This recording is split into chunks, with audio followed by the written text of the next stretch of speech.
Hello everyone and welcome to a new sprint review from the Eclipse JKube team. Regarding JKube, we updated our base images to be based in UBI 9 instead of UBI 8.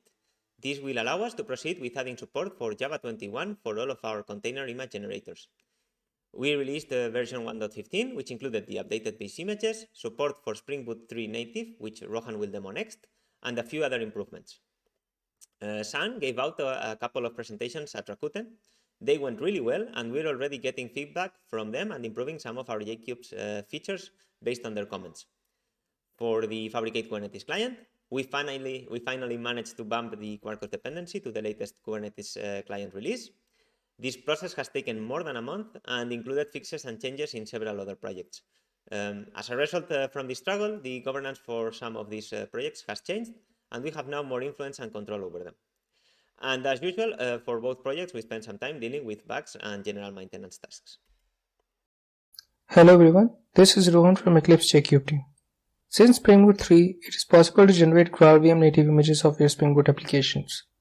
This enables faster startups and reduced memory usage compared to the traditional Java apps by leveraging ahead-of-time compilation. It eliminates the need for a Java virtual machine during runtime. In this demo, we'll showcase a Spring Boot native image support in recent versions of JKube. JKube would be able to detect the presence of native executable generated by Gradle and would prepare a smaller container image that will just execute the native executable when run. Let's go to the demo project to see this in action. Okay, so I'm in a basic Spring Boot application that I have generated via Spring Boot Starter.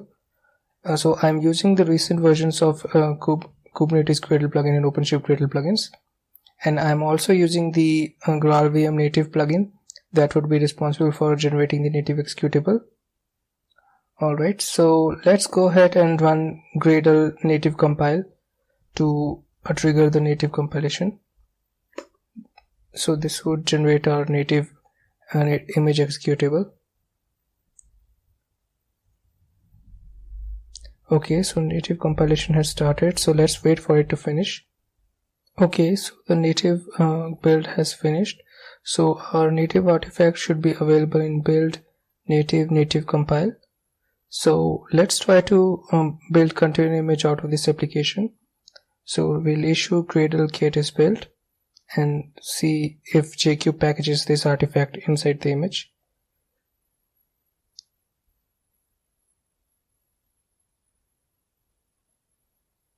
Okay, so as you can see, JKube chose the Red Hat UBI 9 UBI minimal image since it's a native native executable. So for that we only need this minimal image.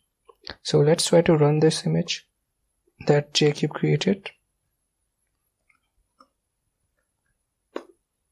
Okay, it started very quickly in only 0.068 seconds, which is quite fast compared to the JVM runtimes. So let's go ahead and deploy this application to my Minikube cluster. But before that, we would need to add a property to expose the service type so that we can access the service outside Minikube cluster. So we have added it. So let's go ahead and run resource and apply goals. All right.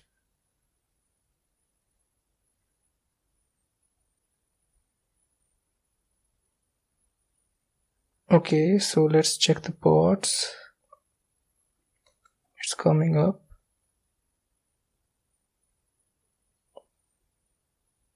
Okay, let's check the service. Let's check the endpoint.